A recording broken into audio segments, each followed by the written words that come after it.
Trustees, we will call the meeting to order. Are there any declarations of interest tonight?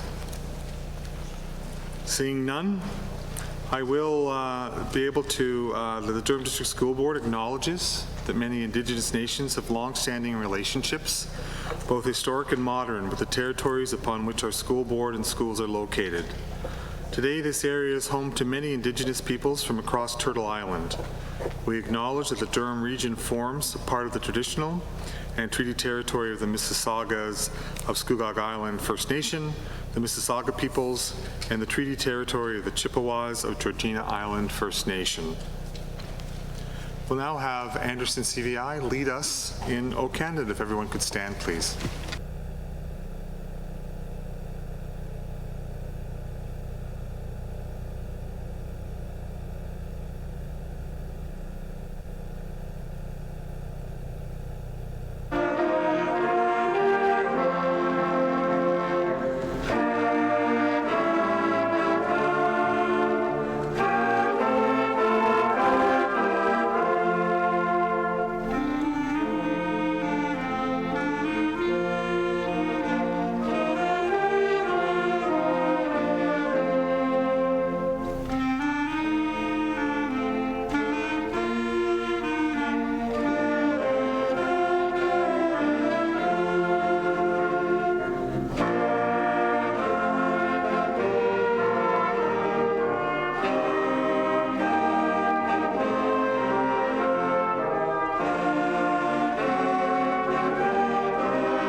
I'd ask that Trustee Lundquist introduce our entertainment for tonight. Thank you. I would like to welcome Anderson CVI Senior Band under the directorship of Paul Noble-Gretzi. They're going to play 3 pieces for us, Colonel Bogey, A Shaker Trilogy, and Creed.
Trustees, while the band is exiting, we could probably take care of at least a couple of items here before we move into This Is My Story. I do need a motion to be able to adopt the agenda circulated. Trustee Templeton, Trustee Barnes, all those in favor?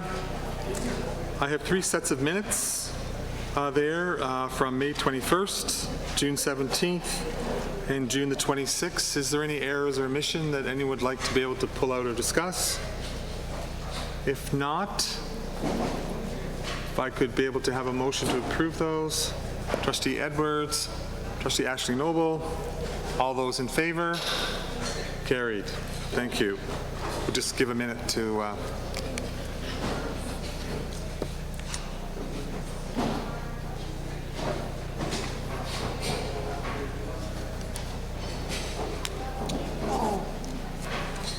So the principal of Brooklyn High is here, right? So we're going to recognize his teacher, so he's here.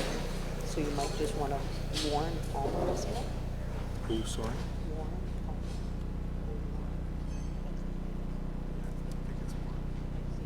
It's Warren.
Okay, trustees, we will continue with the meeting. It's my pleasure to be able to introduce our first This Is My Story for this school year. This is the second year that we are commencing This Is My Story, and we're proud to be able to share episodes where we celebrate and honor the identity of our DDSB students, staff, and families. Tonight's episode is the story of one of our own DDSB teachers. Tufan Arib's journey from Afghanistan to Canada is moving and an incredible story. Tufan shares this path she and her family take, how they overcame barriers and her experiences, and ultimately lead to Tufan's impact on our students. Identity matters at the DDSB, and tonight's episode demonstrates why we are committed to identity, diversity, and inclusion.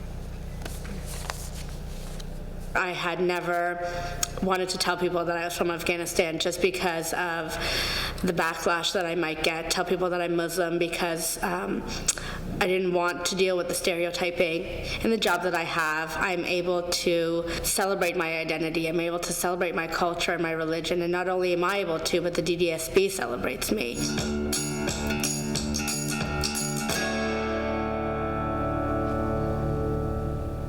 I moved to Canada from Afghanistan when I was 3 years old, and And some of the experiences that I remember from being a young child new to Canada are being in two different schools. My first school was very diverse, and my second school not so much. One of the places that I felt very comfortable in the school was the ESL classroom. I remember from grade 1 to grade 4, I was pulled out to go into an ESL classroom regularly, and it was great. Our ESL teacher let us know that who we were was something to be proud of, and who we were was something to be celebrated. I really felt comfortable in the ESL classroom. My second school was not as diverse. I remember looking around and not seeing people that look like me. I remember looking around and thinking, I don't think that anybody really knows who I am, and I kind of buried that for a little bit. I remember feeling very shy and nervous being at the school. And there was a time where the teachers thought that I might have special needs. The teachers thought that maybe it would be best to place me into a special ed class. And I was in the special ed class for about 2 weeks until my parents spoke to the teachers and the principals, and my teachers realized that in fact it wasn't a special need or learning disability that I had, but that it was I was an ESL student who just was trying to figure out my place in the school and figuring out how my identity matched those of the kids around me, and trying to figure out where I belonged. When we moved to Canada, we moved in February of 1988. My family had to suddenly leave Afghanistan because there was a war, and the person that was supposed to bring us to Canada actually ended up stealing everything that my parents had and left us in India for about a year and a half, where my parents had to figure out, how to make ends meet, and they had 2 toddlers at the time, and they literally did everything that they could in that year and a half to be able to come to Canada. My parents were so proud to be here. My sister and I, growing up, we both have gotten married and have children of our own now, and they're so proud to be able to say they've sacrificed everything in coming here so that we can have a better future. My parents have always inspired us to just be proud of who we are. The other person that I would say has been a great mentor for me has been my boss. It wasn't until I started working with her that I felt so confident to be able to say that I am from Afghanistan, and I share that with my colleagues all the time, and I'm very proud of it now. One of the very first jobs that I had at the DDSB was to be an ESL facilitator. I felt very proud of being able to have this role. One of the moments that were very special to me was in working with this young boy who had immigrated recently from Iraq. I remember sitting there as I'm going through a word list in Arabic and in English with him and thinking to myself, wow, this was me not too long ago, and here I have come full circle with this child, being able to sit with him and share my own experiences with him. And I think for me at least that was very special, and I'm sure for him it was quite monumental as well.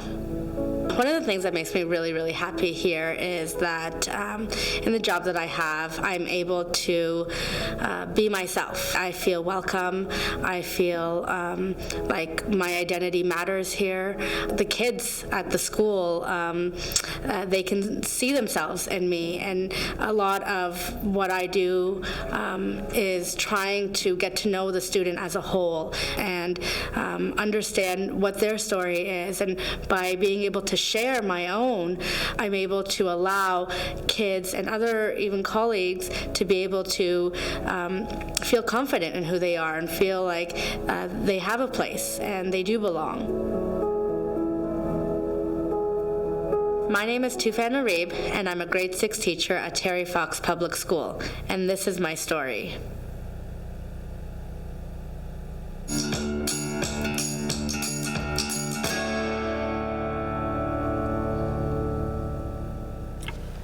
Another great video in our series that we've been able to put together. I'm going to move trustees to item number 9. As you can imagine, there's been a few ministry memorandums, in fact one today as well. And I'm going to turn it over to Director Miller to be able to take us through those memorandums. Thank you, Chair Barrett. There has been a number of things happening in the last 2 weeks of school. As most of you are aware, we have a new Minister of Education, Stephen Leachy. A few quick updates for you. PPM 128, the Minister announced changes to the PPM to reflect restrictions on cell phones and personal mobile devices, as well as the exemptions that apply to that. Bill 65 is proposing a regulatory framework that allows municipalities to introduce automated speed enforcement, or what was once known as photo radar, in school zones and community safety zones. There is a revised health and physical education curriculum that Superintendents Peterson and Nevels will be updating you on. They are also introducing a new mathematics proficiency test for new teachers who are new applicants as part of their registration and certification approval at the Ontario College of Teachers. There are proposed regulations on the EDCs, the education development charges, and notice by school boards prior to acquiring land. Consultation and feedback is due by October 7th. There are some very small revisions to the provincial report card.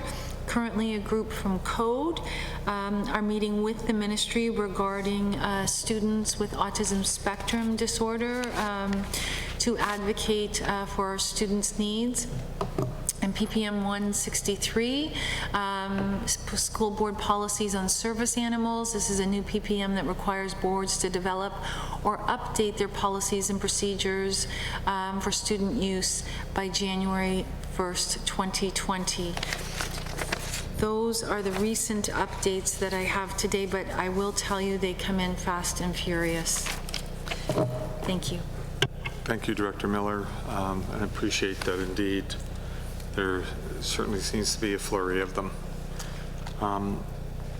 Next on our agenda, trustees, is a special part of our program where we talk about presentations, and asked Director Lisa Miller to be able to introduce the winner and recipient of the Bruce Mather Award for 2018-2019. Thank you, Chair Barrett. The report can be found on page 26 of your agenda.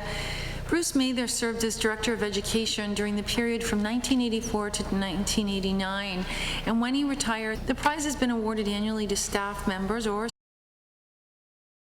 to the completions of funds allocated upon his retirement in 1989. This will be the final year for the Bruce Mather Award, which makes it very special.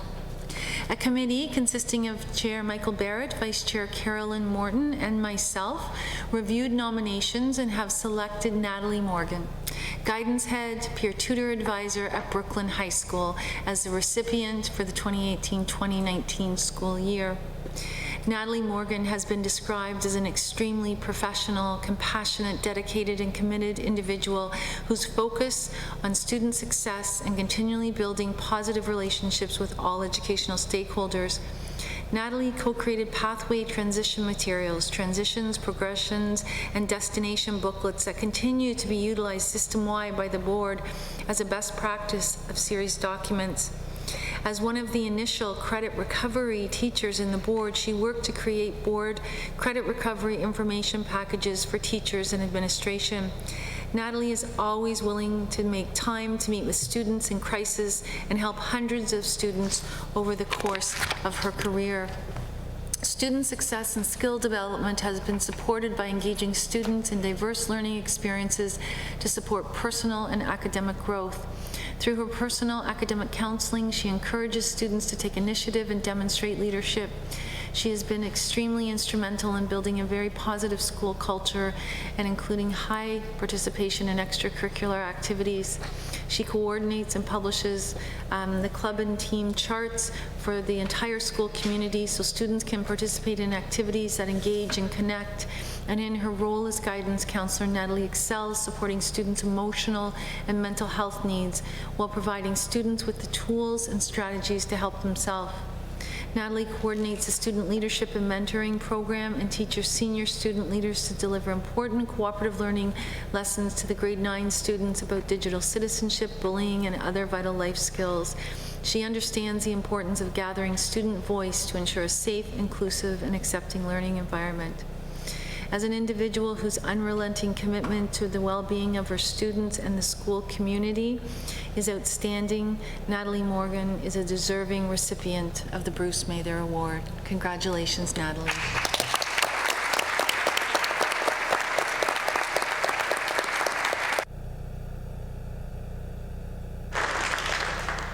We'd ask that you join us down front, Natalie, so we can make the presentation.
And Natalie, our congratulations for sure. Next we'll move on to presentations. And next we'll have Superintendent Hamid and Superintendent Lazarus present on culturally responsive and relevant pedagogy toolkit and website. Thank you, and through you, Chair Barrett. The report can be found on page 28 of your package. The CRIP Toolkit Teacher's Guide itself is also part of your package. The purpose of this report is to provide trustees with information on the release and implementation of the DDSB Culturally Responsive and Relevant CRIP Toolkit and website. As we continue to support the implementation of our Equity Strategic Plan, we are thrilled to be able to take trustees through this new print and online resources.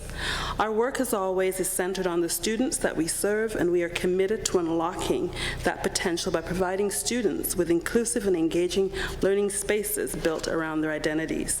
That requires us to become responsive and relevant to the individual learner, and it also requires us to examine our own identities and bias in becoming more self-aware as we can co-construct those learning spaces with our students. Supporting this is the intention of the CRP Toolkit and website. So please join us in welcoming Dawn White, Vice Principal at Anderson, and Camille Ali, Equity Facilitator. They were both part of the development team of these resources, and they will walk us through both the toolkit and the website to give you insight into the why and the how of CRRP. Good evening, trustees, Director Miller, superintendents. Thank you for having us here tonight to speak to you about the new CRRP tools that have been created to support our administrators and teachers. We would like to begin by addressing the why for creating the CRRP tools that we will be looking at with you this evening. Our students have rich and diverse ancestry. There are many different components to the culture that make up who they are, from the music they listen to the books they read, to the age groups that they are a part of, to their families and communities and the responsibilities they hold within them. All this and more inform who our students are. Having your identity affirmed, valued, and nurtured in the classroom and school helps to bridge the gap between what students are being asked to learn and who they are, so that they feel a sense of purpose, belonging, and connection with the school system. If we look at this infographic, we can see that the identities of the students and families we serve in Durham are not homogeneous. If you take a look at, for example, age, gender, or different abilities, we can see this reality, and it will only continue to follow this trend. What our students bring in terms of who they are must be, and I reiterate, valued, affirmed, and nurtured alongside and within the curriculum. We cannot any longer provide a syllabus that was created without students at the center. Culturally responsive pedagogy recognizes that all students learn in ways that are connected to background, language, family structure, and social or cultural identity. Schools and classroom practices must be reflective and responsive to the different lived realities of our students. Essentially, we need to focus on teaching through culture, not just about it. When looking at what culturally relevant and responsive pedagogy embodies, we need to dig deeper than cultural celebrations, pictures on the walls, and promoting identity. We have to expand into our teaching practices and provide students with a place where they not only see themselves in the curriculum, but the curriculum is ignited by their cultural identity, a place where voice and community collaboration drives instruction. We must not only create safe spaces, but brave spaces where teachers and administrators can feel comfortable to explore privilege and bias. We want people to know and understand that having biases makes you real, and recognize that this is something we all have and that we all carry. But when we're able to be aware of those biases, we are better situated to address them and address the barriers that are up for our students. This is where we can begin to change our mindsets. If we are to break down the 6 characteristics of CRRP, we can look at them in 2 categories: mindset and action. Deep knowledge of their students and a desire to make a difference starts the conversation, essentially changing our mindsets. Building onto this and exploring sociocultural consciousness and high expectations, we allow ourselves to reflect on our practice and where we need to change what we are doing to support the cultural needs of our students. Once we do this, then we can begin to put our CRRP mindset into place and create an action and create spaces where not only do we celebrate cultural identity, but we use identity as an instructional tool.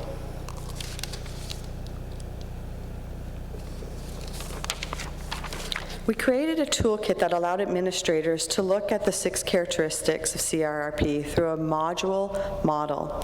It is important to give administrators the tools they need in order to start the conversation with their staff about CRRP. To support a shift in thinking, this is essential. Activities included exploring our own biases and the impact that this has on the classroom. When we create brave spaces where teachers can be real about their lived experiences and understanding the lived experiences of their students, we can begin to change their mindset. We've also included a teacher's guide, which you have in your package, to help teachers with curriculum planning through a CRRP mindset, as well as activities to explore student identity, really getting to know their students and not just on the surface. The web tool is an added layer of support for educators and administrators. The web tool takes the big ideas of CRRP, such as having a deep knowledge of your students, and offers tools for educators to make it actually happen. You click on an area of CRRP and you automatically have access to ideas, considerations, and structures and tools to move forward with the work. And just a quick note, there is also a Google Classroom that we have made a part of the website. The first week of school, there were about 4 users, and we currently have almost 100 users having conversations about CRRP, asking questions, and sharing promising practices. So within a few short weeks since the launch of the toolkit, we have seen the work in action. Eastdale has put together a CRRP team where the teachers are coming together and using the toolkit alongside with the principal, and they are presenting these activities within the school, essentially getting to know their students and shifting their practice in order to meet the cultural needs within their pedagogical practice. Mary Street, so they've started working with their staff at the staff meetings using the Identity Star for teachers to explore their identity and becoming aware of the value of recognizing identity. I am not statement, another activity that was used, which teaches people to be aware of stereotypes and how we inadvertently stereotype people. This allows their teachers to share thoughts about who they are and the stereotypes that have been assumed about them. It helps us to recognize assumptions that we make. And at Anderson, we wanted to take their identity away from them. So we created an activity, sorry, I'll throw that up, where I had them put down the 10 most important pieces of who they were as a person. And I threw out ideas. Number 1 had to be the most important. So I said, for me, that would be me as a mom. The most important part of who I am is a mother. And I said, put them down in places: teacher, runner, spouse, partner, anything about you that's really important, your faith, your culture, what is important to you? And then I took it away from them. So I said, now I want you to cross off number 5. How does that make you feel, knowing that is no longer a part of who you are? Then I told him to cross off number 3. Take that away from you. That's not who you are anymore. So upon reflection, you could see the angst that was starting to come over people in the room. And then I said, you're going to love me now. Number 1 is no longer who you are. So whatever number 1 meant to you is not a part of who you are. And I could see just the shock coming over them. And I watched one teacher refuse. She did not cross it off. And I saw another teacher lean over and cross that off for her. So I thought, oh, I'm going to call this and I want to see what this is. And I said to her, what was your number 1? And she said, Mom. And she quivered, Mom. And I'm like, oh, how did it feel for you to lose that? She goes, I wouldn't take it away. And I said, you wouldn't take it away? She goes, no, Luigi took it away from me. He crossed it off. I said, okay, let's situate ourselves in the residential school system. I am now the Canadian government, and I've just told the person running the residential school that he is to strip you of that identity. How does that feel? And you could just see the thinking happen. You could hear a pin drop in the room. And then I said to them, now when you go into class on Tuesday morning, I want you to think about what you are demanding your students to check at the door about their identity before they walk into that classroom. And are you providing them with a culturally responsive classroom? We'd like to thank you. We'd like to thank you for having us here, and we appreciate the direction, the leadership that we have from Director Miller and Superintendent Lazarus and Hamid for helping us create these tools for our teachers and our administrator. Thank you. There is a role for everyone in this work. Some of us have years of social justice experience, others are committed allies, and still others have just begun to think about what this work means to them. The trifecta of home, school, and community only makes this work stronger. We know we are making a difference when students see themselves reflected in their classrooms, school programs, examples of excellence, pathway opportunities, and roles in their schools and school community. We will see the difference not only in outcome data, but also in qualitative narratives and observations that are shared. We are fortunate to have the continued support of the DDSB Board of Trustees and look forward to our continued work together. This report and presentation is respectfully submitted to the trustees for information, and we are pleased to answer any questions. Thank you very much, and thank you very much for your presentation, especially that last story that you put together. It really does help be able to make sure we sew not the stories together, but be able to sew the relevancy and the actions that were taken in order to be able to strip people of what's very, very important. So I think that was very, very touching and very telling. So thank you for that. I'll turn it over to Trustee Barnes. Thank you. Thank you very much for that. Actually, my I'm still a little pitter-patter over that last thing because it is a very powerful statement to be stripped of who you are and your identity. And I'm very proud of this actual CRRP toolkit because I've been into some of my schools and they've been so excited that we've actually given them tools that they can actually use. So it's usable, it's on the ground, they can actually take it, bits and pieces of it, or the whole thing and work through that. So there is an appreciation for taking it from this level where we talk to actually putting it into the classroom. So I'm excited about that. And I'm hoping as we go forward that we'll continue to grow that piece of it. My question in regards to that is how are we going to measure success on this? And the other one is the last point where it has the Durham District School Board having trained educators. I wonder why it doesn't say trained all educators on that one. Thank you, Patrice. And so everything that we are doing in service of student achievement and engagement. That's the purpose of what we're doing. So the way that we're going to measure it, as we said, is when we see that programming is authentic and reflects the lived experiences of the students in the classroom. When we start to see some of those proportional outcomes start to reduce.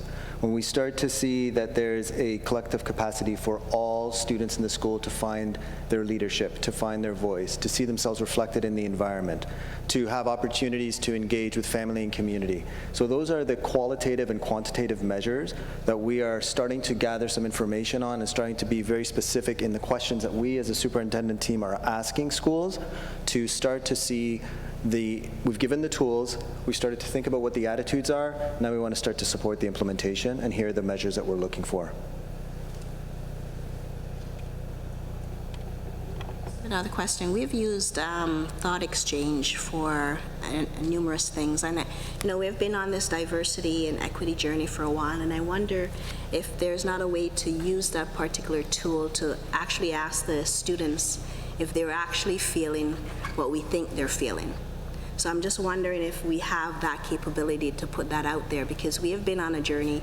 I'm thinking it from the time we started, a child that was in grade 9 should be in their graduating grade 12. So I'm just wondering if there's a way for us to look at that and see if, it's great here, but are our students actually feeling that? So I'm just wondering if we have that capability at all. I mean, we're monitoring the teachers and we're monitoring our administrators, but are our students actually feeling that? So I'm just my question. Thank you. Through you, Chair. Yes, we do have the capacity. Last year we began small with Thought Exchange. Now we've gone system-wide. So we can actually use Thought Exchange. We can do pilot schools. I know Superintendent Hamid and Lazarus will come up with lots of ways that they can do it to bring that data back. And we can do it, like I said, from small scale to the whole system now.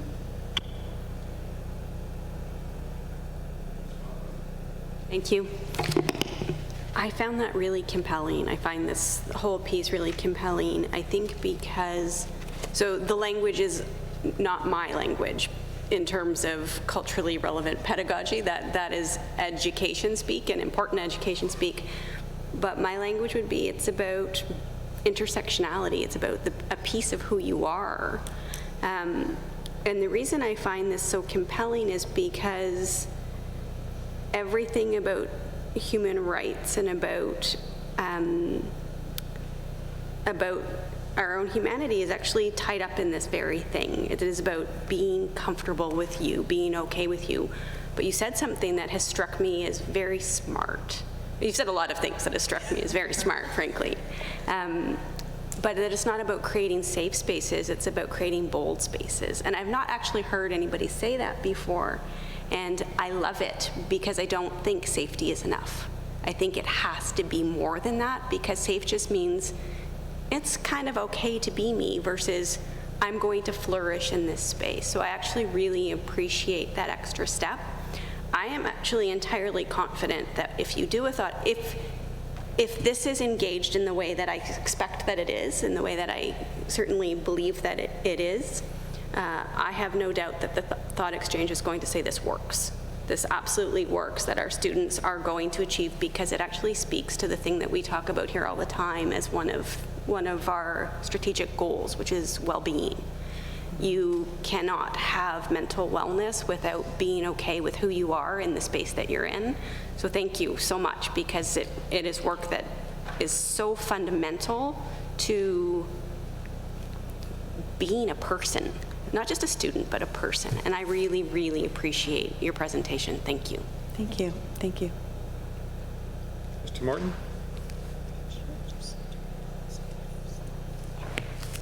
Thank you, and through you. I don't have a question, I just have a comment. And my comment is, thank you very much. I commend you for doing the work that you do, and I'd love to be in those classrooms. Thank you. Thank you. Thank you very much for your presentation tonight. And as you can see, you certainly have, not only through your own personal leadership, but creating bold spaces, being able to make sure that we're part of that journey, and we really appreciate you coming out tonight. So thank you. Next, trustees, we're going to move to Superintendent Heather Mundy, an engagement strategic plan. Thank you, and through you, Chair Barrett. The report is provided on page 59 to 61 of your package, and the engagement strategic plan is provided as a separate document. DDSB is committed to purposely engaging parents and guardians to ensure our schools are welcoming, positive. Professor Stephanie Spencer, principal of Gordon B. Addersley Public School, and Jennifer McLaughlin, a parent representative from the Parent Involvement Committee.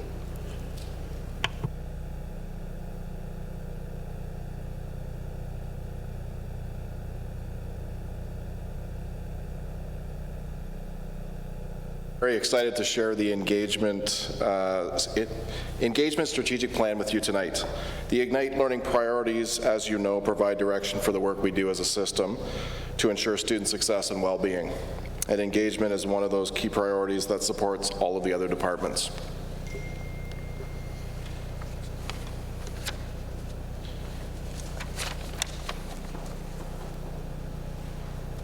The DDSB values the role parents play in building capacity in our schools to increase student achievement and well-being.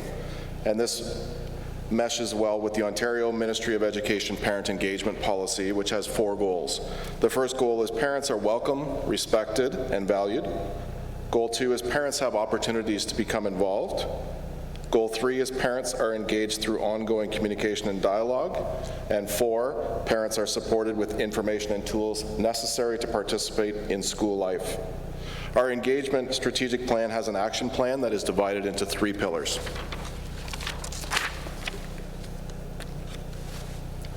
Good evening, everyone. So the first pillar is engaging with schools, which is involving communication and involvement. This will be done by increasing the public confidence through positive communication, which entails engaging the voice of students, parents, staff, and community to ensure all students reach their full potential. And the first pillar, engaging with school, focuses on increasing public confidence and engaging the voice of all the stakeholders. This will be done by sharing the resources through multiple formats and building the capacity of parents to support student achievement and well-being. By collaborating with other departments, which will identify, plan, promote, and execute parent engagement opportunities. This will be learning at home centers around providing resources to parents to support student achievement.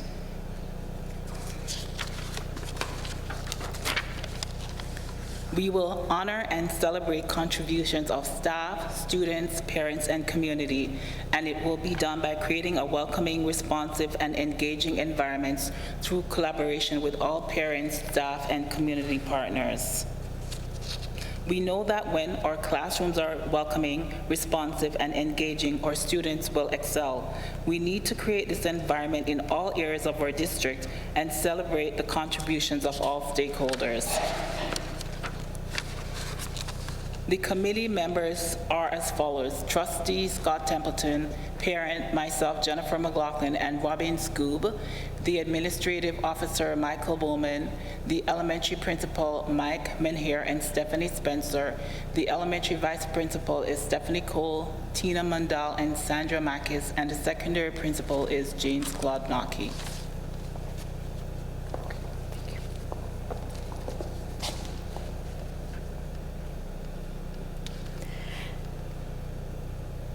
From here, we created an action plan for the 2019 to 2020 and the 2020-2021 school years. 2 key goals for engaging with schools. 1, a school community council Ignite Learning Guide and resource that will be released in October 2019. And 2, working groups will be created to develop Welcome to DDSB parent resources.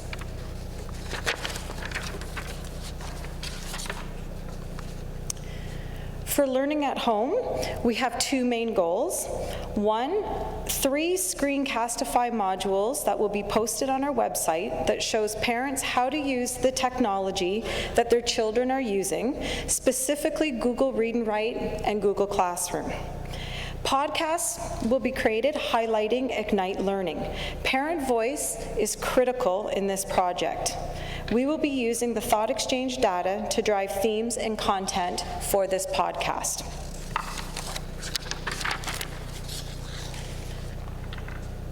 Connecting with the community, 2019 and 2020 will focus on gathering information, best practices on how we honor and celebrate these things in our schools. We will also collect feedback on our current parent and family engagement events.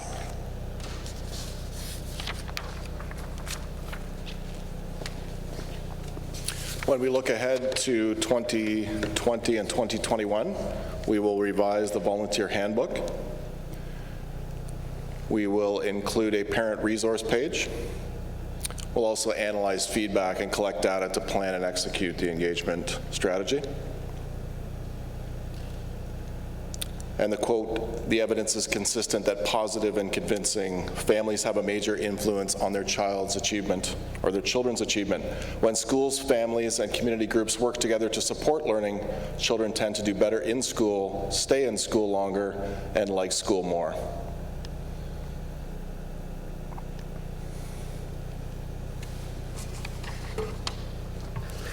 Thank you. That is our presentation of the strategic plan. If you have any comments or questions, we're welcome to take them at this time.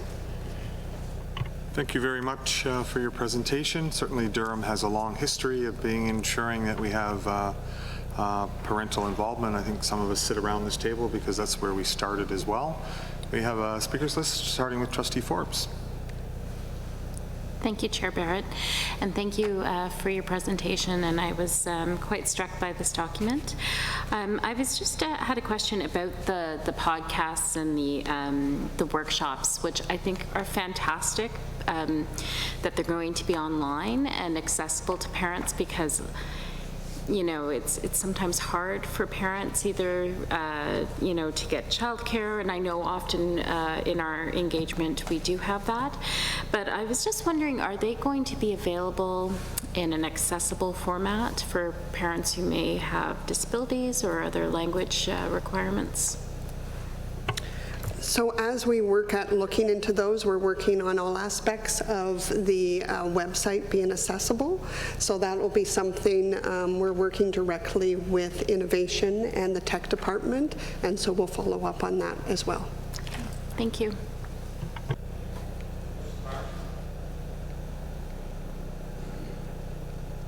Thank you. I love that document. I love that we have taken it to the point where we're structured. We're putting it together like it is, a business type format, so we have a direction. We know where we're going. My question was also about the podcasts and the different languages that it would be offered in. I think that's an important part. I love the videos as well, because those are a great way for people to get engaged, learn about the technology that might be new. And I'd also gathered a little bit around or new to DDSB as well, because we have parents, we have so many students that move into the DDSB that would be parents or looking for information, kind of get an idea of the culture and what it is, and so I think that would be an important part of that as well. So thank you very much for putting that. Thank you for putting in the time to do that. Thank you. I appreciate everything that is here. I think it's important, and I appreciate that we're talking about parent engagement.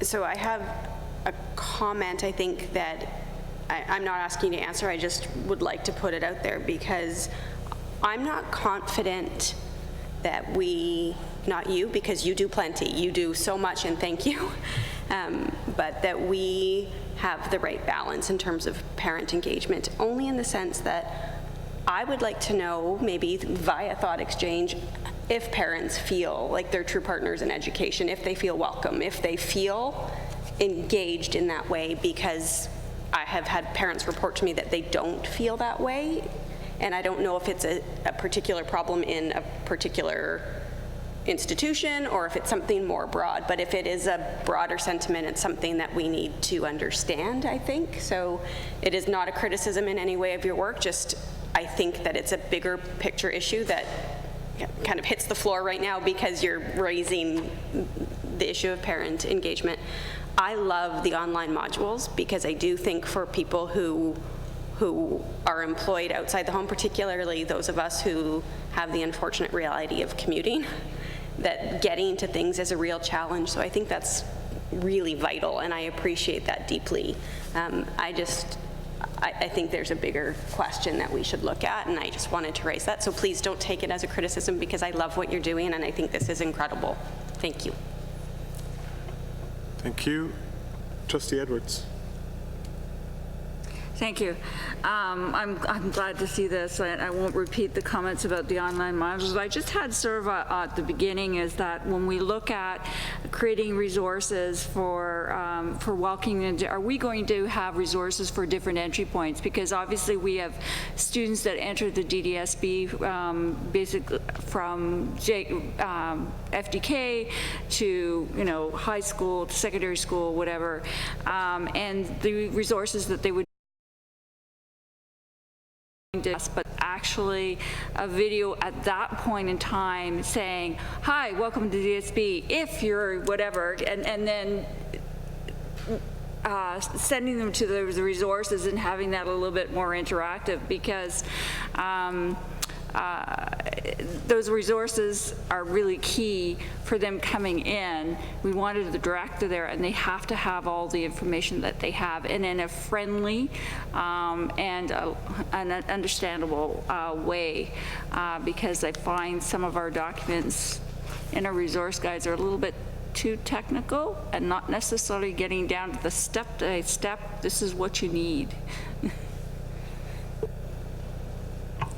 Thank you for that ideas toward the working group, because as we work on that welcome document, we will be involving parents, and I think it's important that we have different entry points, because you're right, our students arrive at very different levels and different experiences, and so it'll be a multi-department focus so that we ensure that we get information to support all of those. And I love the idea of the video, so we'll just, I've written that down for future information. Thank you very much. There certainly has been a couple of suggestions with regards to feedback and also some technical pieces, so appreciate that. And again, recognize you do all this stuff in addition to everything else that you do, to echo the comments already. So we do appreciate you coming out tonight and sharing with us the initiatives that we're doing in order to be able to make sure that parents are engaged and part of the system. So thank you. We thank Director Miller, Chair Barrett, and the trustees for allowing us to come and share our work with you tonight. Thank you very much. Thank you. Next, we'll go to Director Lisa Miller for the Ignite Learning operational goals for 1920.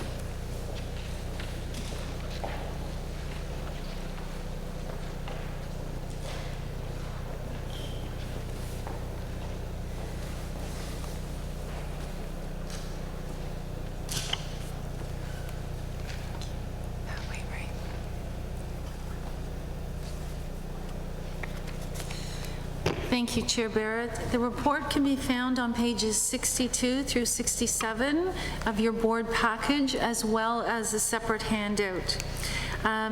Also, the Ignite Learning Strategic Priorities and Operational Goals is part of the work that we do together, both as a trustee group and the senior team. Tonight, I'm pleased to share the Ignite Learning Operational Goal Action Plan for the 2019-2020 school year. Setting direction is a combined responsibility between the Board of Trustees and the senior team in consultation with our many stakeholders. Our Ignite Learning multi-year strategic plan is the big picture that outlines not only the vision for the board, but the accountability and the process for implementation, monitoring, and reporting back to the trustees, the public, and the Ministry of Education through the processes that you can see on the screen.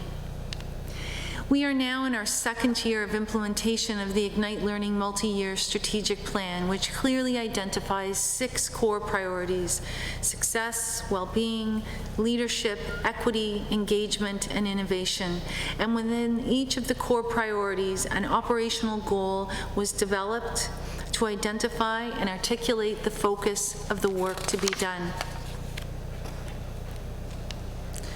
Trustees asked us to increase and expand stakeholder voice to give input into our Ignite Learning strategic priorities, and we have done that through many ways, but last year we began the process of partnering with Thought Exchange, and in May, parents, trustees, staff, and the community participated in a thought exchange regarding our Ignite Learning priorities and what was important to them as we planned for the year ahead.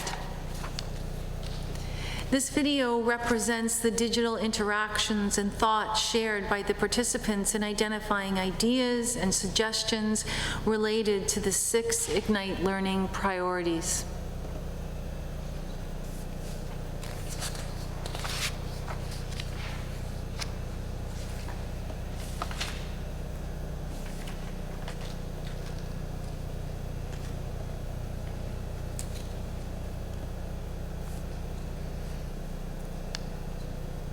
The thought exchange data was then deconstructed and analyzed under the 6 Ignite Learning priorities and shared with trustees. Trustees and the senior team participated in a working session to further analyze this data, review all the input to help develop the 2019-2020 action plan.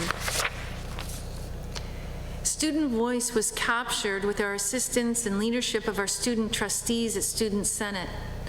A digital artist reflected student voice, ideas, and priorities. A more detailed list of student voice analyzed through the 6 Ignite Learning strategic priorities can be found on page 65 in section 3.4 of the board report.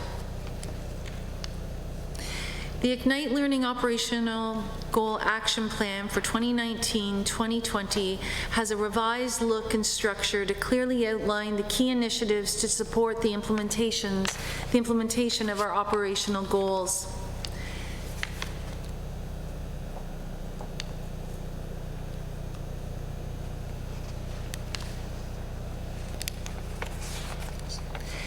The Ignite Learning Action Plan is set up by the 6 priorities and operational goals at the header on the top of each page. The key initiatives, actions, metrics for analysis, and stage of implementation provide the overview of the work and the focus for the 2019-2020 school year. As we work together for the system, we ignite the action plan and implementation by focusing on 3 main strategies to create excitement and synergy and bring the initiatives to life in our schools and in our classrooms for our teachers, our principals, our staff, and all of our support staff. We focus on driving familiarity of the initiatives, driving understanding, and most importantly at all levels, driving participation in each of our action items and key initiatives within the action plan. I'd like to thank all of our stakeholders who gave us pages and pages, not only of electronic, but then our paper data in which we analyzed input and suggestions and prioritized for our Ignite Learning Action Plan. I'd also like to thank and recognize our trustees for their leadership and input and collaboratively working with the senior team to develop our operational goal action plan. And of course, our senior team, because it's their leadership, their input, their overseeing of the initiatives, their strategic implementation and monitoring and reporting back to the board in the many different ways that make amazing things happen. Across the province, directors are responsible for setting direction and communicating direction of the multi-year strategic plan. As we have done with technology in our focus on innovation and modernization, we use video to reach our over 12,000 staff. So our welcome back video has been turned into a direction-setting video so that everyone is on board and excited on where we're going this year.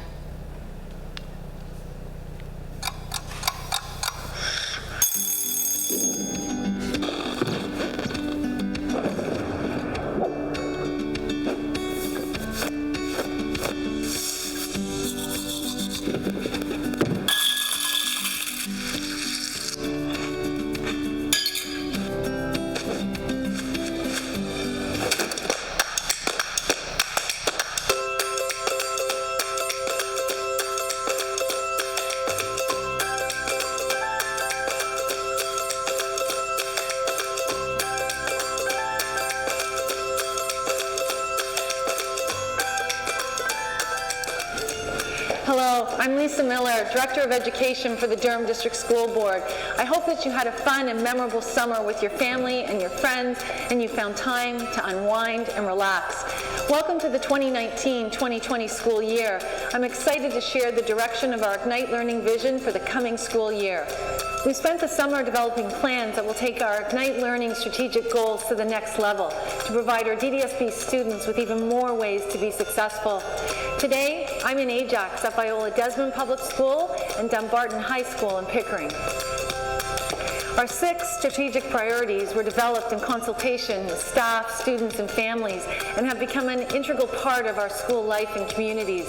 This year, we will continue to focus and evolve our vision of the success, well-being, and leadership opportunities for our students through engaging, innovative, and equitable programs.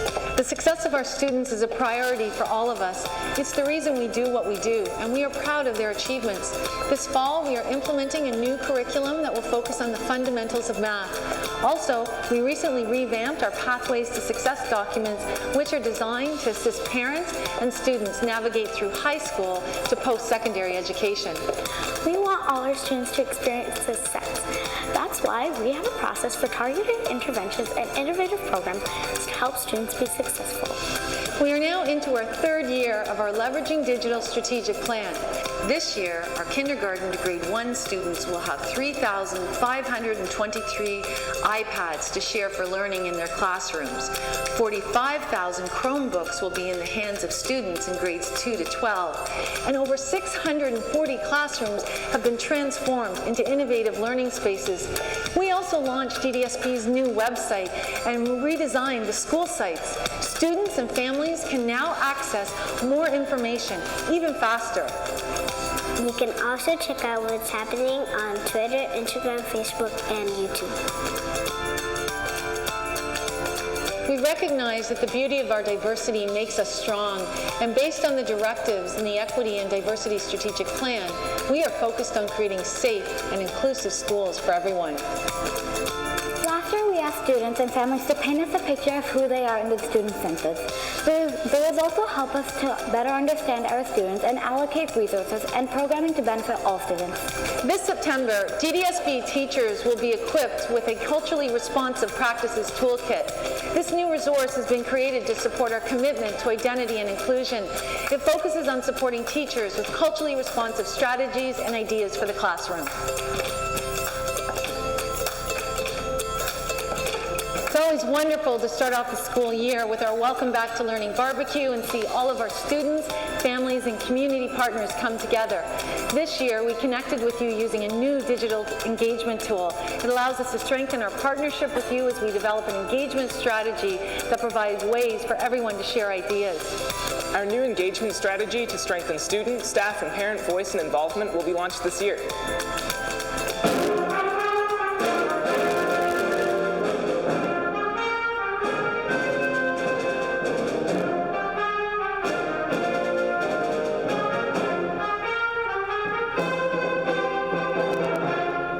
Maintaining great leadership within the DDSB means continuing to recruit shining stars and leaders in education. We continue to work hard to promote, hire, and onboard new administrators, both internally and externally. I'm proud to say that this year we hired 56 new administrators. We have partnered with many leadership institutions and have developed strong onboarding programs, a growth track series, and a leadership track program.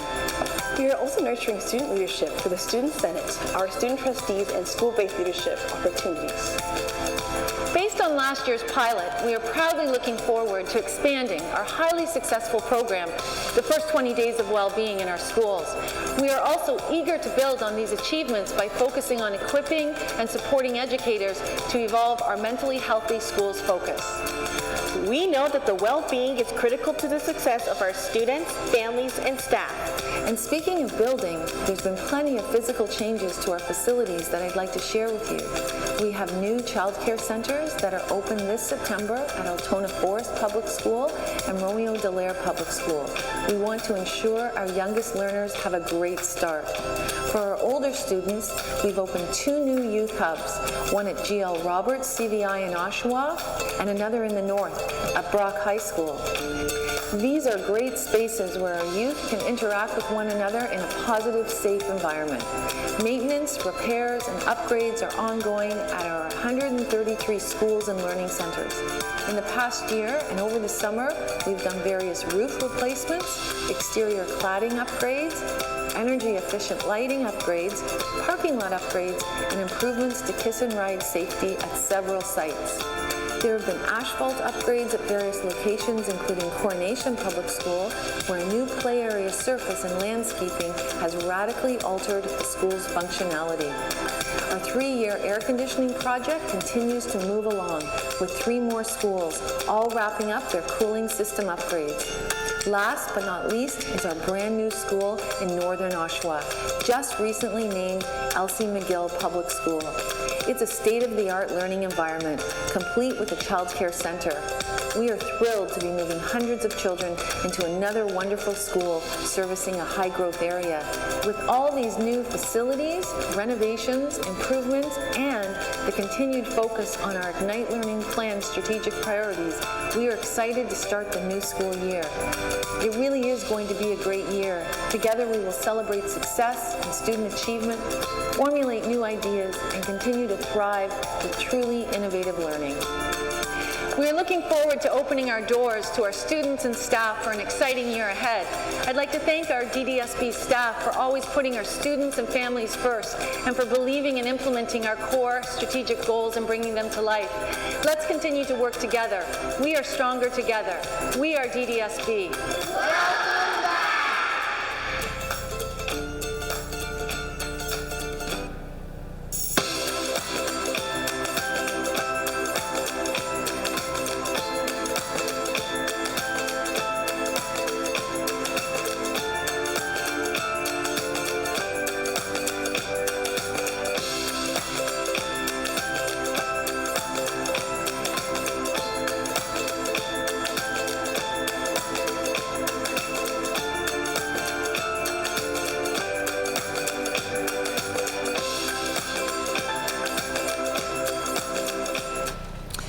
That is our action plan. I'd like to thank trustees, the community, and our senior team for the amazing work they've done. We will be implementing the goals and reporting back to you through board reports, presentations, information items, and of course our biannual updates that we do to provide you with the metrics. I'd be happy to answer any questions. Thank you. Thank you very much, Director Miller. Any questions or comments, trustees? Okay, seeing none, some great candidates there at the end. Yeah. I'd forgotten I hugged Chris Brainy at the end of that, so, okay. All right, thank you very much.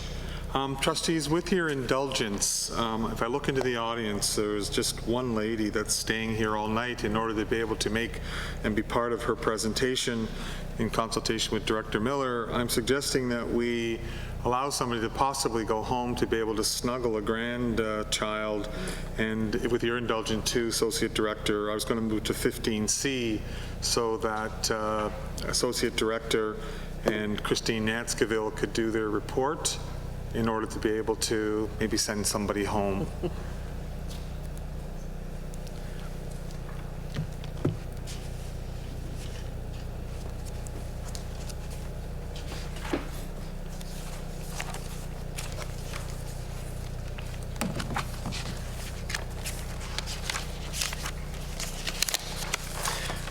With your indulgence, Mr. Chair, if we could start on the capital priorities report, which is actually 15B. Christine Nanscaville is here to help present not only the capital priorities, the draft accommodation, but also the EDC report. So that would be more than fine.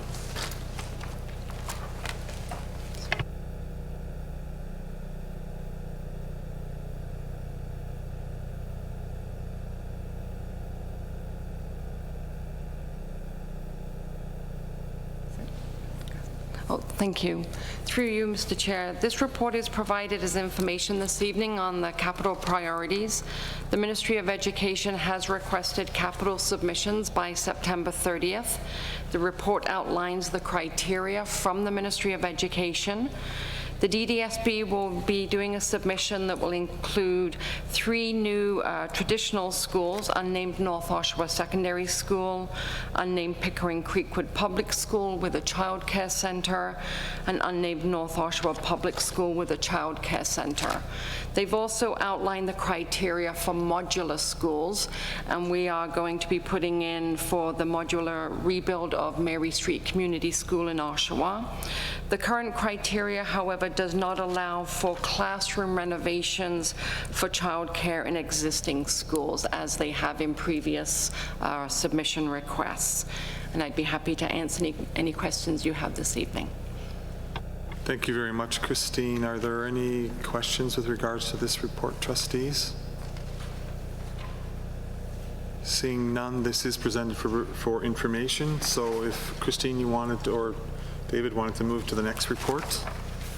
Thank you, Mr. Chair. Yes, we will move to the draft accommodation plan.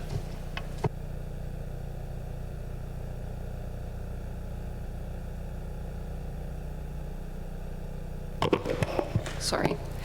Thank you. Through you, Mr. Chair, this report is provided as information. It is the annual accommodation plan in a draft format, and any revisions from tonight will be completed after this evening, and then a final document will be handed out to everybody at the end of the month. The accommodation plan outlines our projections and school utilization over the next 5 years. It provides information on specialized programs, new development, portables, and long-term municipal accommodation. It helps to inform trustees, community members, and staff on the accommodation needs of the Durham District School Board. And I'd be happy to take any questions you have. Thank you very much, Christine. Are there any questions with this report, trustees? I know we have seen it on many occasions through the budgeting process as well, as we continue to refine it. And seeing none, thank you very much. And thank you, Christine. So, you got one more report too? Which one are you going to do next? EDCs? Okay, go ahead.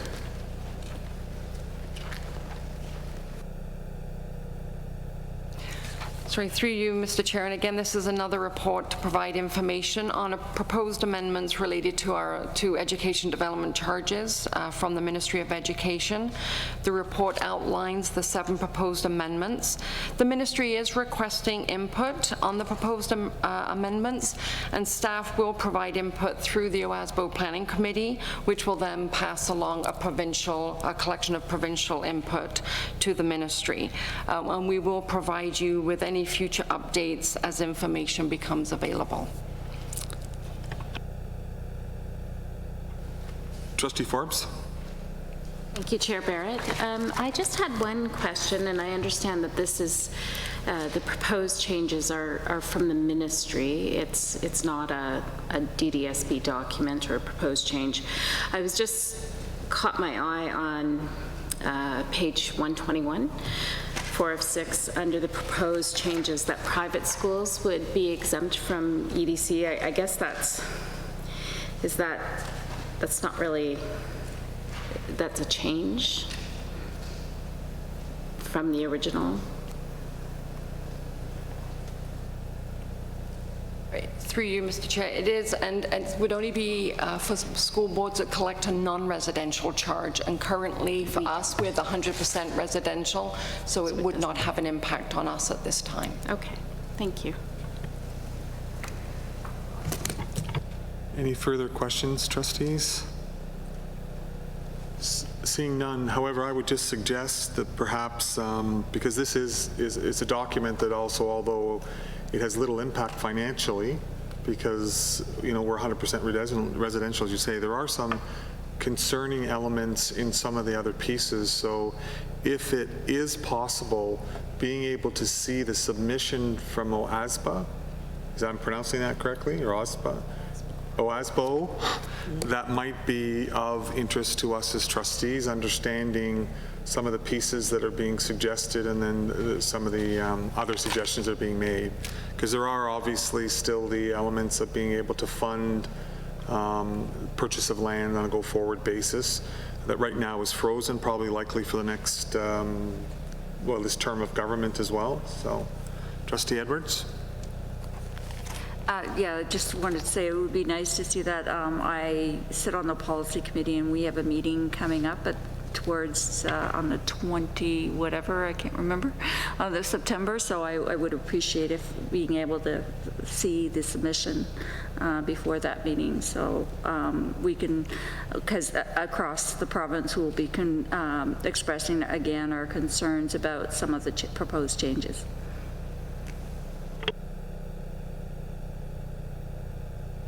Sorry, thank you. Through you, Mr. Chair. The submissions aren't due to the ministry until October 7th, so I know OASBO will be collecting information and making a submission probably on that day, but we can definitely bring back the information after that.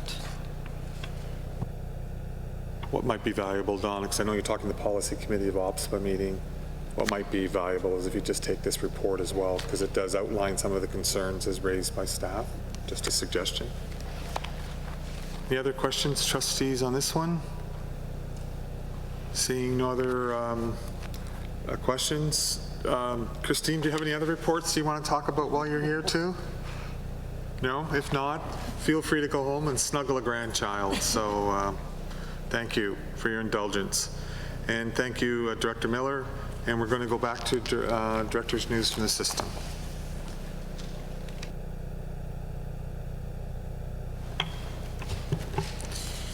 Good evening, trustees. I'm happy to bring you good news from across the system as we start off the 2019-2020 school year. We have had a spike in enrollment. Reports will be coming, and we understand that it has been interesting with some of the transportation issues as we've had this increase. We appreciate your patience and understanding. Across Durham and our DDSB school communities, students, staff, parents, and guardians and community members gathered once again to welcome the new school year with our annual Snowbirds flyover at Captain Michael Vanden Bosch Public School. Approximately 700 school boards and community members witnessed the Snowbirds fly past to honor the memory of Captain Michael Vanden Bosch, a former Snowbird and Whitby resident and the school's namesake. The special event was attended by dignitaries and Trustee Lundquist, as well as members of Captain Vanden Bosch's family and close friends. On September 3rd, students and parents were greeted by excited staff at Elsie McGill Public School as the doors were opened for the first time ever and their very first classes. 431 smiling students walked through the new shiny hallways looking forward to a successful school year and to take on the world. All the best to the staff and students at Elsie McGill Public School. We know you will make us very proud. On August 27th, DDSB principals, vice principals, superintendents, and managers came together for our Administrators' Day. Staff participated in shared learning on leadership and the launching of toolkits and the website for culturally relevant and responsive pedagogy and discussions on digital strategies to support innovative learning environments and equitable outcomes for students. The new professional learning digital hub was also debuted. This was an opportunity for us to set the direction and lead the implementation of the Ignite learning priorities. I'd like to thank Superintendent Lazarus, Superintendent Maliha, and Superintendent Mohammed Hamid for helping present on that day. We are so very happy to have many of our students participate in various summer learning programs this July and August. The DDSB offered the ESL Summer Learning Program for the second year. It was extremely successful, and 80 of our students enjoyed the opportunity. 58 students and staff from West Lynn Public School community came together in the White Oaks neighborhood for a free Minds on Math program, and they were provided with lessons and tutoring. And this year, the Indigenous Summer Learning Program hosted 82 students at Lakewoods Public School. The program focused on engaging students with literacy and numeracy instruction while also embedding Indigenous content and language. Last but not least of our summer learning program, 16 students participated in the Great Beginnings program for Black students at Nottingham Public School. And through a partnership with SKD Bilingual Childcare, DDSB, Early Years, and community partners, and children were immersed in fun, culturally relevant, and responsive pedagogy and impactful activities. Our senior team was certainly busy this summer organizing all these programs with their staff. After extensive consultation and hard work, our talented team launched a new board website and new school websites at the end of June. The websites have a new bright look that are more user-friendly and responsive to all devices, and there's a new calendar syncing feature for parents and students, as well as much better search functionality. This summer, 2 DDSB alumni competed in the 2019 Pan American Games hosted in Lima, Peru. Congratulations to Uxbridge Secondary School graduate Jacqueline Stelmazik, who won gold in the lightweight women's double rowing. And let's also congratulate former Dunbarton High School student Justin Barnes, who won bronze in the 49er sailing race and secured a spot for Team Canada at the 2020 Olympics in Tokyo, Japan.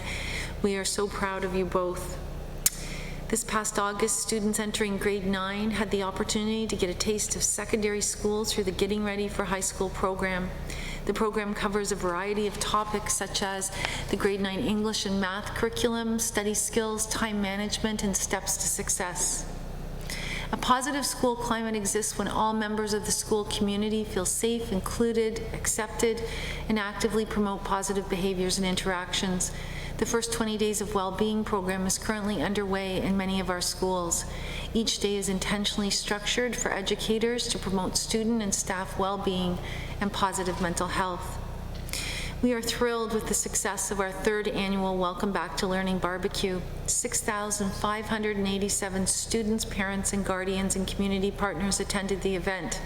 It was a wonderful day and the perfect opportunity to engage our school communities. I want to thank Superintendent Jim Markowski and Senior Manager Stacy Lapine Fisher for their leadership and the Early Years Department, aka Dream Team, for organizing a fantastic event, and all of our staff and trustees who worked so hard and helped to make the barbecue such a great success. Let's take a quick look at the Welcome Back barbecue.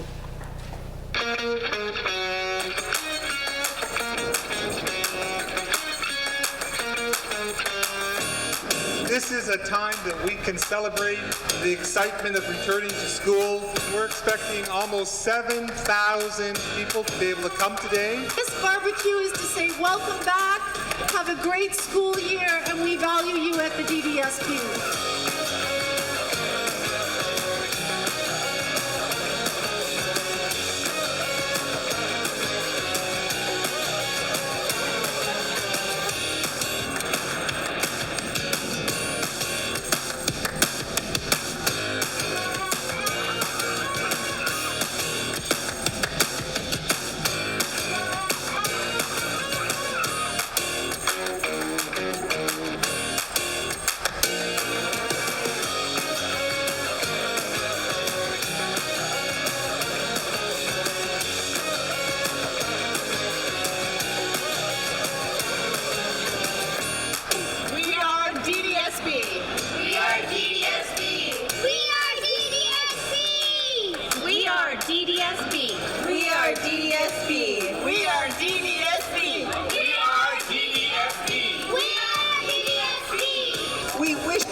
success as we approach a new school year. Good luck.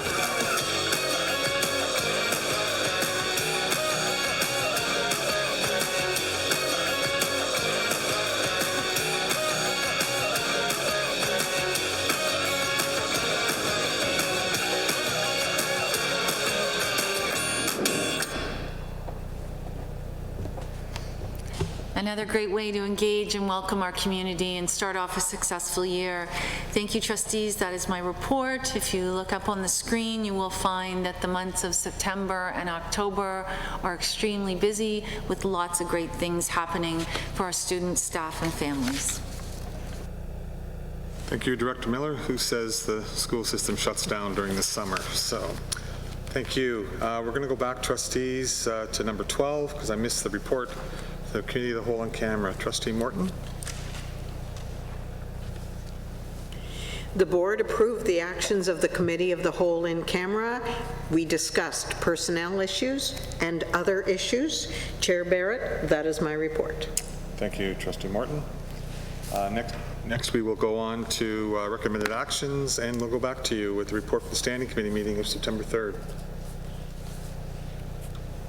And my report can be found on pages 68 through 73. That is my report. Good. Thank you. If there's any questions, trustees, if none, I'll need a motion to be able to receive this report. Trustee Edwards. Trustee Darlene Forbes. All those in favor? It's carried. Next, Trustee Edwards, report from the SEAC meeting of the 16th. My report for the meeting of May 16th can be found on pages 74 to 85, and that is my report. Good. And I know you'll be pleased to move it. Pleased to move it, yes. If I could have a seconder. Trustee Noble. All those in favor? It's carried. Next, we'll go to Trustee Nikki Lundquist with the reports from the Education Finance Committee. The report of the Education Finance Committees from May 29th, June 5th, June 12th, and June 26th are found at page 86 to 94 of the agenda. And I'd be pleased to move that if people don't have questions. Okay, well, we have a movement. Do we have a seconder for that? Trustee Christine Thatcher. Any questions with regards to the reports? Seeing none, all those in favor? That's carried. Next, we'll go to Associate Director David Visser with the short-term borrowing resolution. Thank you very much, Mr. Chair. This report's on page 95. It is a standard report. I would refer to the cash management strategy that was introduced by the ministry last year, and that does require us to borrow some funds for our shortfall, as you've noted previously, for our EDC bylaw, which is currently underfunded. Mr. Chair, delighted to answer any questions trustees may have. Any questions on this short-term borrowing resolution? If not, we have a recommendation that the attached borrowing resolution for the 2019-2020 school year be approved. Could I have a mover for that motion? Trustee Barnes? Trustee Templeton? Any questions? Seeing none, all those in favor? That's carried. And then next we'll go to, I'm not sure who's going to lead, but Director Miller or General Legal Counsel Patrick Cotter with regards to bylaw number 9. Thank you. General Legal Counsel Patrick Cotter and myself will work on this together. It can be found on page 97 of your board report. As you remember, in June, at the June 17th board meeting, we brought this report to you, and the purpose of the report is to provide trustees with information regarding the recommendations on reviewing and updating of board's bylaw. A notice of motion was presented at that time. Within the analysis, you can see the current text. On page 98 of the board report, you can see the proposed text for the changes that are being recommended. The recommendation is that the board consider adopting the proposed text for bylaw 9 as part 1.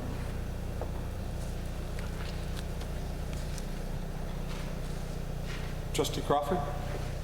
Yes, earlier in the minutes, Mr. Chair, we've already voted to send this to committee.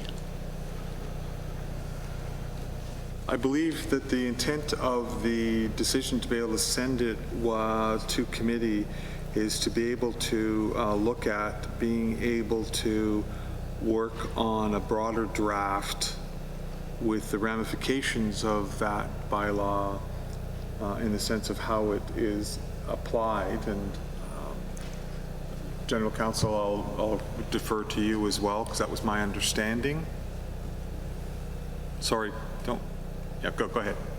Through you, Mr. Chair, thank you very much. The intent of the report at the June meeting was to both propose revised text to bylaw number 9, and as a separate but related matter to also propose the establishment of a joint staff trustee working group or committee to draft and review a consolidated bylaw that would incorporate the new text of Bylaw 9, assuming Bylaw 9 is amended tonight.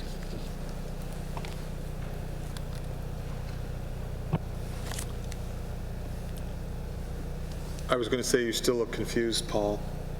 Trustee Crawford. Is it going to committee or not? Well, I think there's two recommendations here. One is to be able to adopt the proposed text as suggested. And the next one is to be able to put the whole consolidated bylaw to a working committee group as well. So there is a recommendation for the two pieces to this. Well, I would suggest that this particular bylaw be part of the committee because it needs some work also. That's certainly at the will of the trustees, Trustee Crawford. So, looking for a direction.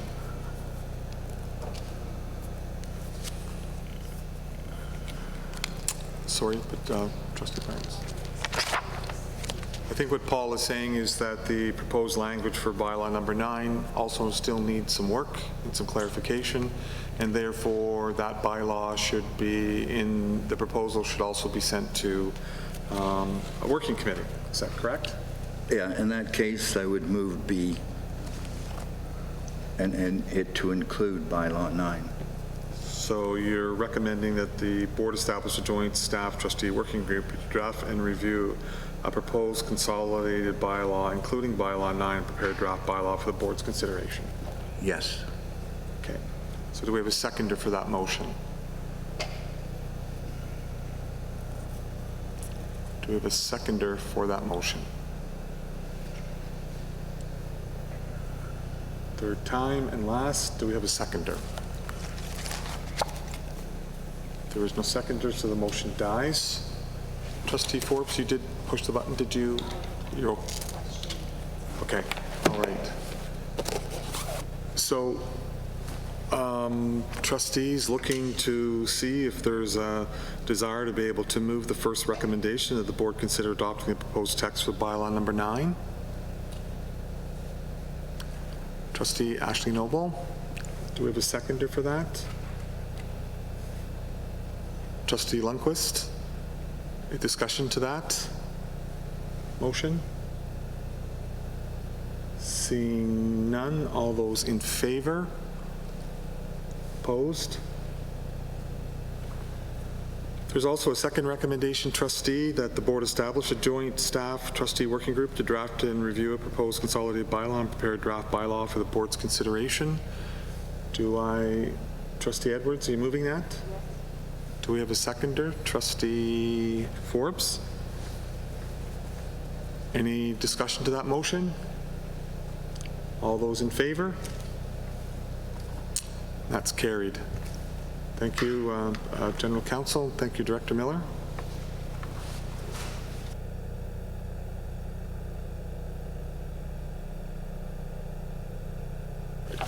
Trustee, we'll move on to the next item, which is an information item, which is, no, pardon me, missing the revised health and physical education curriculum. One of those announcements that were made over the summer as well, and I'll ask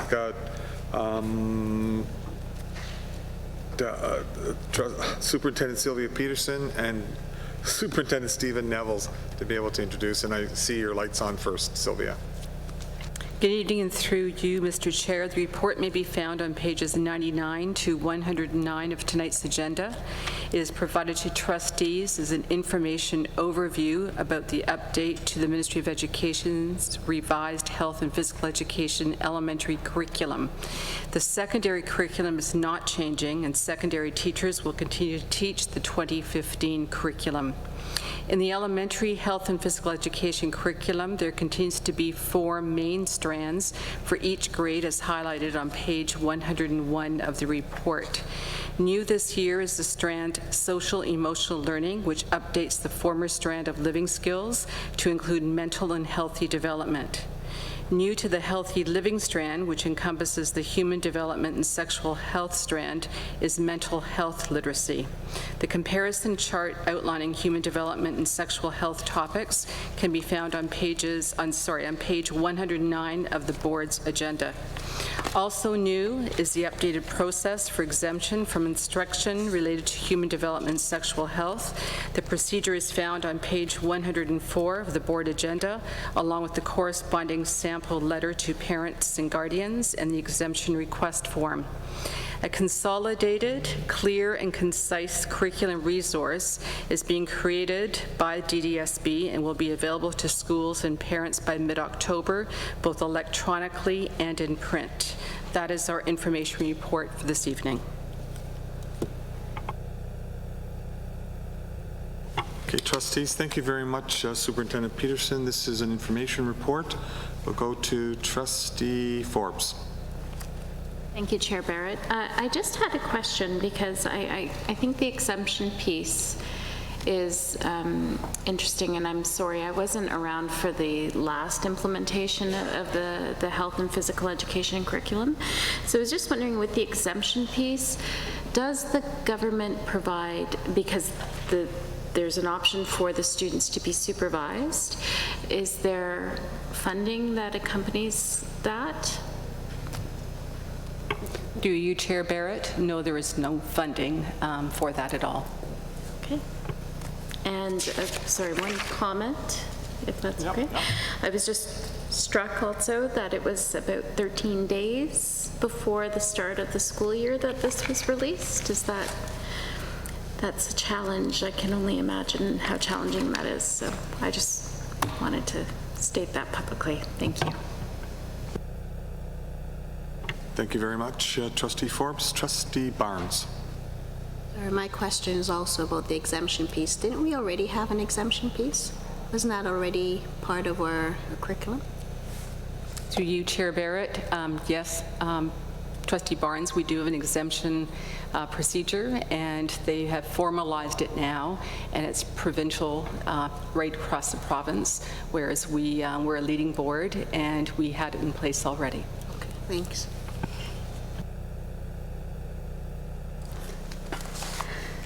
Sorry, I'm trying to not say the phrase much ado about nothing in some respects, but I can't stop myself. But I do have a question about one piece of this, which is there was a charter challenge on the changes to curriculum on physical and sexual, well, I'm sure you call it something else. Yeah, health education. And in that challenge, the government very, very vigorously defended its position, and it was actually accepted by the court, essentially, that educators could use their professional judgment and are required to, essentially, while teaching the health curriculum.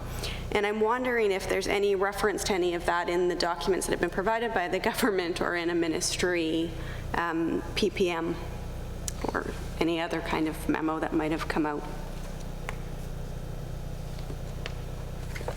Through you, Chair Barrett. There are minimum requirements for schools and exemptions. They're outlined in the PPM 162, which is a new PPM, and we are going through that. We know that in the exemption form, they stipulated the supervision aspect, so parents have a right to the type of supervision for students, and they cannot be exempt from the entire curriculum, but they can be exempt from the human growth and development portion of it.